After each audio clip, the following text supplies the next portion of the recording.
Well, it was a bit boring, wasn't it? And that's the Singapore GP. Not much else sums it up better than that, really.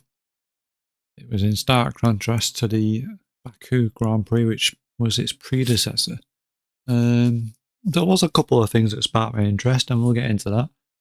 But welcome to the next episode of Jono Talks F1. First off, Lando finally got a good start and was able to maintain his decent start as well. However, it didn't look very hopeful because I thought he screwed himself over in his formation lap to the grid. Kind of hurried his formation lap up a bit too much, almost shot himself in the foot. He was on the grid for almost a full minute at least before the guys at the back of the pack had even got into position to start the actual race. So I was a bit worried that he might be overheating. Any temperature put into his tyres or brakes, he'd be losing that and he might get off to a bad start. You could tell Lewis was trying to...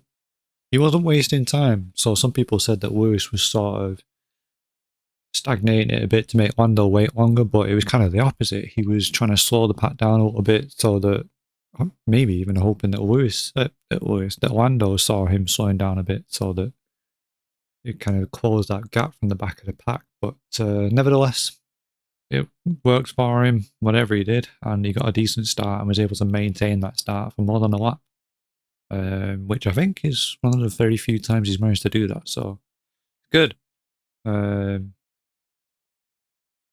It made a change as well because it was maybe a little bit too late because I don't think the Red Bull Max was going to actually challenge him. But if Ferrari were in second or third, I think that decent start and keeping it would have been vital. So his performance throughout the rest of the race though was strange. Right from the get-go, it was in the bag for them. They were never threatened by anyone else. Max showed zero signs of gaining or making time. They had no other competition. The Ferraris were out of place thanks to a bad qualifying. Again, Lewis was never a threat because the Mercedes is not that quick as the McLarens, and for some reason Mercedes went for a weird tyre strategy, which we'll get into later. So it was McLaren's race to lose, really. The only other opposition for him was Oscar Piastri, and that was never going to be an issue if they stick to what they were saying about helping Lando out. But apart from that, it was strange. He was still making mistakes more than usual, and the kind of mistakes that were on the brink of making sure he didn't finish in the points at all. Just like when he nearly hit the barriers head on, when he sent the radio message to his team saying he thinks he's hit the wall, check the front wing. That could have been a horrible result from what was quite clearly McLaren's all day long. He could have been finishing out of the points after that, or maybe not even finishing at all. But personally, I think it wasn't lack of concentration, but more a testament to how grueling the conditions out there were. At one point in the early stages, I think it was noted that it was 37 degrees on track at night within the first quarter of the Grand Prix, I think that was. That's bloody warm. That is warm. Maybe they needed a bit of rain just to cool down, but we saw it from the cameras at the end of the Grand Prix as well. Quite a few drivers exhausted, and numerous shots in the media pen where you could see how much of a toll it had taken on the drivers. A lot of them looking very flustered and exhausted and red in the face, a lot of sweat. So yeah, I don't think it was more mistakes from his concentration or anything like that. I think it was more mistakes because of how tough it was. But boy, was it pretty much the only exciting thing happening in that race, because if he'd have messed up, then, well, that'd have been the only action. Which isn't a bad thing. At least everybody stayed on track and there was no crashing or anything like that. So it's ups and downs, but there wasn't really much overtaking either. Not much to write home about in that. Again, he's barely put a dent into Max's lead this weekend. He did all he could do. Finishing first was all he could do. But thanks to Danny Rick's point in the fastest lap, if that result repeats itself for the next 6 races, I think there is, then that's enough for Max to win the championship. So he could have done with Max finishing out the points this weekend and finishing first to really put a dent in that lead. But if you keep making mistakes like that, or then kind of mistakes keep cropping up, then Max is going to be the champion for another year for definite. Personally, I feel it's too late now. I think we're too late and deep into the season for a comeback, or for Lando to start catching him, in my eyes. I hope he can, because we want that excitement, we want that fight. We don't want a championship that's sealed up with 9 races to go. We want someone who's fighting out. We want another 2021, but without a controversy. Yeah, but in my eyes, I just don't see it. I think we've, due to McLaren's inconsistency and failure to realise what's at stake, I think that although Lando is optimistic, I think that the championship is out of reach now. I don't see them getting that gap, and I think Max is just going to stay consistent. He knows he just needs to finish. And yeah. But going back to what I was saying briefly about Mercedes, Lewis Hamilton, the whole situation at Mercedes at the moment, what can we say? After the race, it's now come to light that Mercedes put him on the soft tyres and he didn't want to start a Grand Prix on those tyres at all. He wanted to start on mediums. And he strongly argued that as well. So it wasn't a quick decision or anything like that, or something that he agreed to. He was fighting to start on the mediums, and Mercedes overruled him yet again and put him on the soft tyres at the beginning.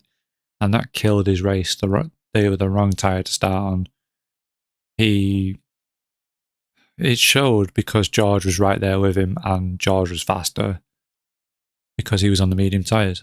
If Lewis had been on the mediums, maybe he could have challenged with Max for second, or had a bit more of a fight for second place, but the soft tyres at the start of the race was not the best strategy for him at all.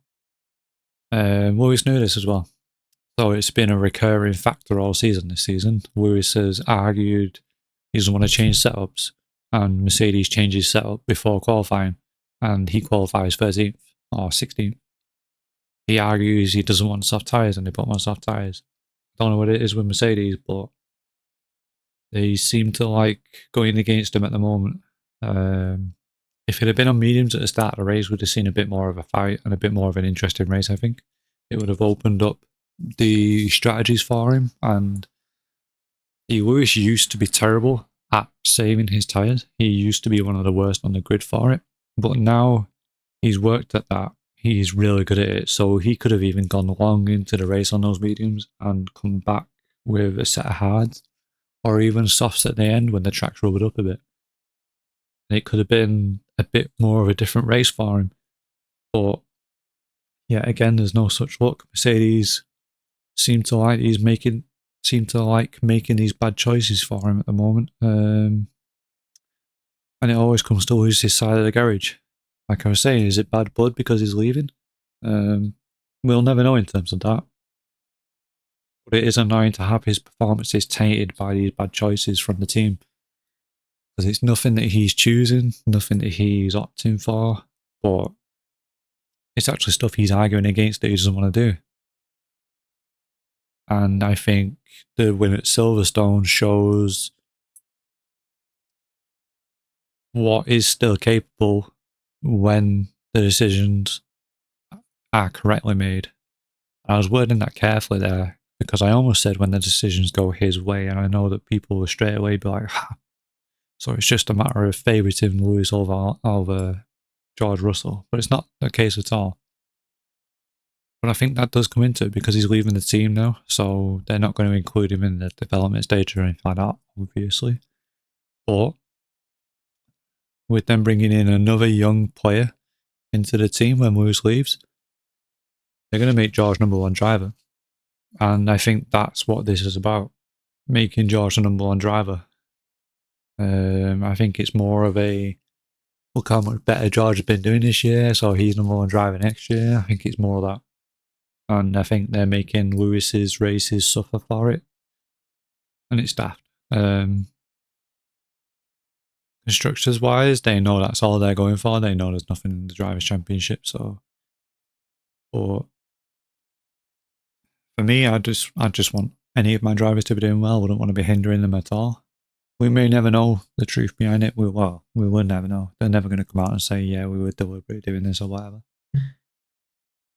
And I think it's only because he's moving to Ferrari, not because Ferrari are the team itself, but just because he's moving team. I think if he was still in the team next year, we would have seen Lewis on the podium a lot more this year. But it is a shame. Speaking frankly, though, why couldn't we have had Franco Colapinto in Williams sooner? I think it's his third race weekend now, and each weekend that passes, he seems to be relishing in the opportunity and is putting in solid performances each week. He had a blistering opening of the race, didn't he? I'm going to go ahead and say he overtook more people than most of the grid this weekend. I could be wrong there, but I think he did. He got 3 overtakes done on the opening lap. One of those was an audacious overtake on his teammate. We'll get to that in a sec. But oh no, let's talk about it now. Actually, Albon wasn't impressed with that overtake at all. He was straight on the radio complaining, saying, well, basically saying, what the hell was that about? Which to me was a bit of a, I'm the first driver in this team. Why is he being allowed to overtake me so rudely like that? Straight down the inside. Thank you very much. But to be fair, Albon's been putting in the work and Albon's been getting that car where it shouldn't be. So I kind of understand it. I get why he's a bit like, why the hell just come past me like that? But you get nowhere in F1 if you don't upset people. And to progress, one of the first people you have to upset is your teammate. You're never going to get anywhere if you keep everybody happy and you keep your teammate happy. You're going to end up playing second fiddle all the time. You might as well join Red Bull and be in the dead seat there. Sorry, Sergio Perez's seat. It was a great weekend for Franco Colapinto, though. Solid performance. And less mistakes from him than those that we saw on the podium. It's a real shame he didn't finish in the points this weekend. If I'm not mistaken, I think he finished 11th, just out of the points. But it's a bit of a shame because it's not a true testament to the efforts he's putting in at the moment. He's doing a sterling job and he's frankly doing better than Sargent's ever done. But it's good. We need this for Williams. Williams are a team that deserve to be in F1. I'm a bit gutted that they sold and the family name isn't in the actual team anymore. It's a shame that they couldn't still have survived. But I think they deserve this hard work that they're putting in. So it's great to have 2 drivers now that are taking that car and putting it in places where people don't expect it to be, and they're getting themselves into points winning positions. Obviously, Albon had to retire with a strange issue, I think. I thought it was a suspension issue at first, but I think it was actually something within the coolant ducts blocking the air intake that was making the engine overheat. I've not seen a confirmation on that, so I'm not 100% sure, but I think that's what it actually was. I think the engine was overheating in the hot conditions and they didn't want to risk an engine. You know, like you'd have to replace an engine like Mercedes did, which apparently is now come to light that they didn't have to replace that engine last weekend at Baku. Anyway, that's another story. Personally, I thought Russell had a bit of a torrid weekend. He was outdone in quali by Lewis, and it was only a pit stop strategy and the wrong tyres for Lewis that ended up him getting the podium. Like I say, I think that was no accident. Apart from that, though, there was a lot of complaining from his helmet. But there wasn't much performance-wise to talk about from him. He didn't really... Well, he was just there. There was nothing really that stood out, nothing really that impressed us. I don't think he had to make that many overtakes. He got to where he was from the pit lane. Massive undercut because Lewis had to pit early. Christian Horner always up to his old tricks. He's trying to stir rumours that they're trying to sign Russell. But, well, after this weekend, I wouldn't be so keen to sign him.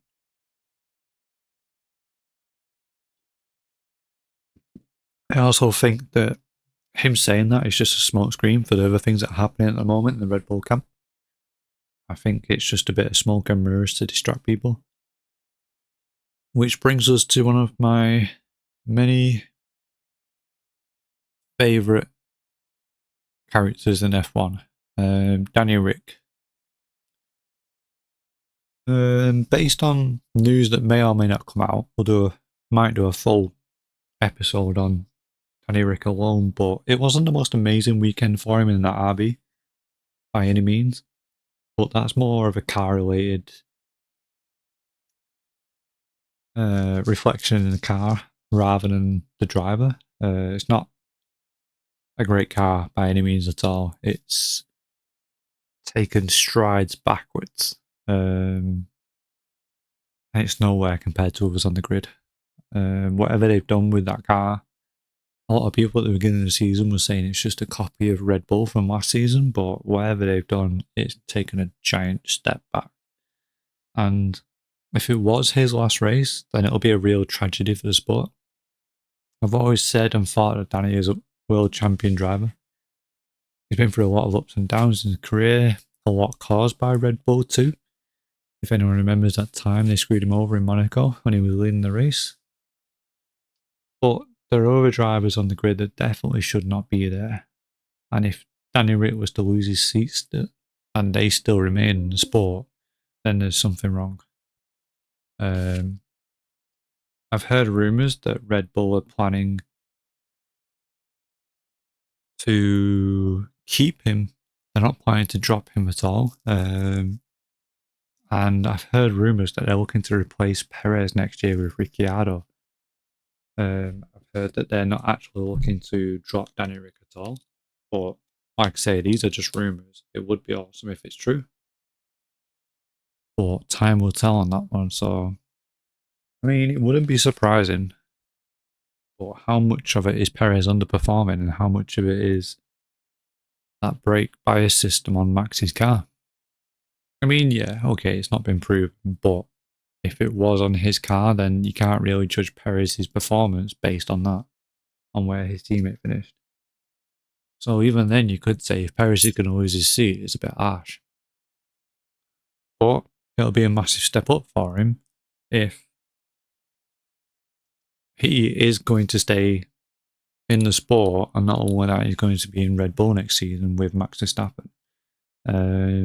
If that does happen, that would be huge and a massive test for Max Verstappen, because he's now got someone who is arguably just as quick or quicker than him, and he's a lot braver on the brakes. But yeah, we'll wait and see for the Danny Rick vote at the moment.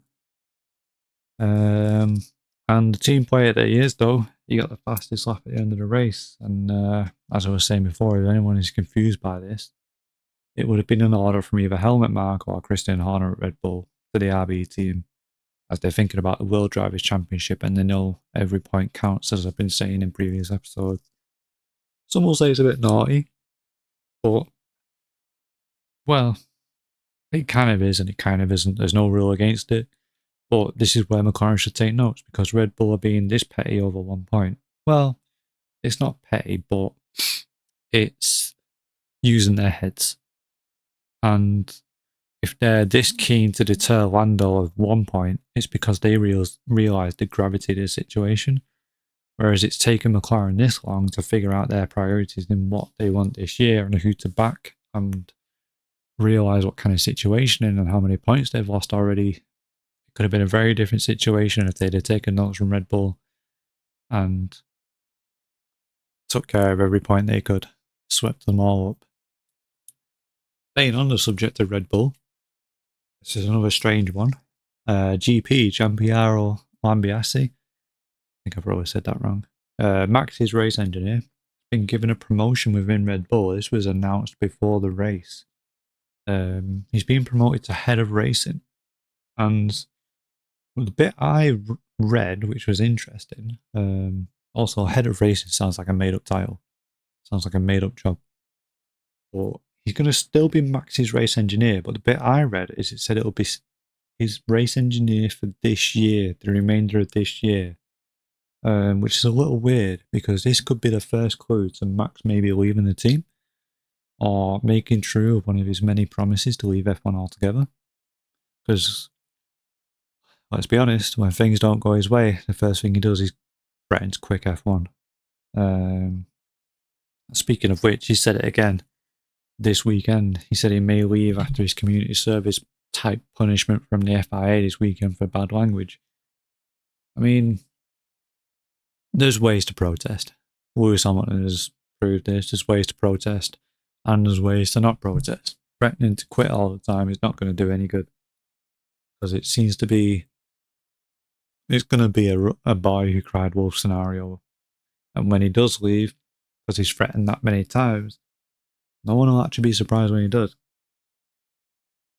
I don't think he's going to leave the sport at the end of this year. I think he's going at most, if he does, he'll sign with another team. But I don't see an opening at another team for him unless it's Audi. And I think, was it Bottas or Rosberg or K-Mag that have already signed for Audi? So I don't think they would have signed for Audi knowing that Max would be their teammate. I don't think they would avoid that. I don't see Audi having a great start to the season either. I know Kick Sauber is the Audi team, which is a bit annoying because at first impressions, when Audi was joining the sport, it was supposed to be 2 extra cars on the grid, not a rebranding of a existing team. So we'll have to see and wait, see what happens there.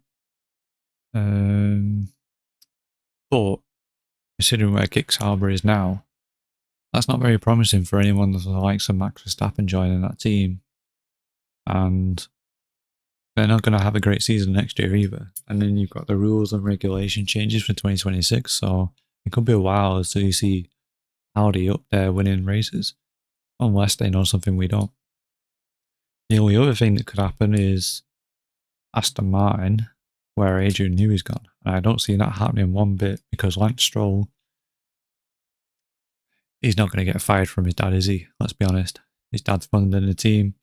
The only other person who could go is Fernando Alonso. And is he really going to leave when Adrian Newey's just joined the team? So I don't see Max having the opportunity to go anywhere else. Definitely not going to Mercedes because they've already got Kimi Antonelli and George Russell. Ferrari seats are full, so the only other seats for him are a step down. So I think it's just the way they've worded it when they say he'll still be the race engineer for Max Verstappen for the remainder of this season, but it's very precise wording. And you know what the media is like these days. If they're using precise wording, it's for a reason. So we will just have to wait and see at the end of this year. We'll wait to see if he becomes an actual world champion as well. Annoyingly, there is a month's break now before the next race, so like I say, depending on any news that comes out about Daniel Rick, I might do another episode each week, or I might do a bi-weekly episode until it's race week again. But I have no doubt I will do a preview for that race when it comes. We've had, like I say, it was a boring race, but we've had a few revelations behind closed doors. One of the most interesting for me is the Mercedes situation. They're constantly, for want of a better word, screwing Lewis Hamilton over at the moment, and the only sense I can make out of it is it's to put George in a better light. I think personally, you should just let them race, and if he's outshadowed by Lewis, then he's outshadowed by Lewis. At best, just let Lewis teach him. He's a 7-time world champion.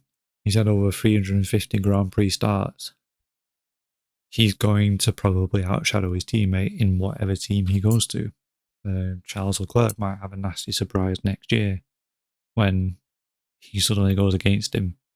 Because, yeah, they're teammates, but that's it. They're teammates. It doesn't go from there. They don't actually work together on the grid. Literally, apart from that, that's where it ends. So, Charles Leclerc might have a bit of a shock next year. But I think it's going to be a bit of a grim end to the Mercedes relationship between Lewis and Mercedes. He got the dream win at Britain, but apart from that, that's it, really, for this season for him. And for the last couple of seasons, they've delivered terrible cars. And yeah, it's not their fault, but like Lewis said, his career isn't going to last like a while. He needs to make the changes he feels he needs to make. So the only thing you can do is look ahead and hope Ferrari can deliver a decent car for him. And hopefully next year we get a more of a season like the last few races, like Baku, where there was 4 or 5 fighting out for first place pretty much the entirety of the second half of the race. That would be a dream come true. But that is just something that we're going to have to look forward to in 2025. For now, we've got the rest of this season to look forward to, and I personally think that Max might have this one in the bag, and not from his own doing per se, but from the fault of McLaren throwing away points that they needed. If, like I said, it comes down to it, but if they'd have let Lando win when Oscar won instead, given the place back, that points gap would be a lot lower now, and he wouldn't be in the position where Max just needs to finish second each race. We're at the point now where if Lando doesn't secure wins, then that championship is just crawling away each time. So he's really going to have to drive carefully and make the most of every single race. Anyway, make sure you stay tuned and subscribe so you don't miss the next episode. And take care of yourselves.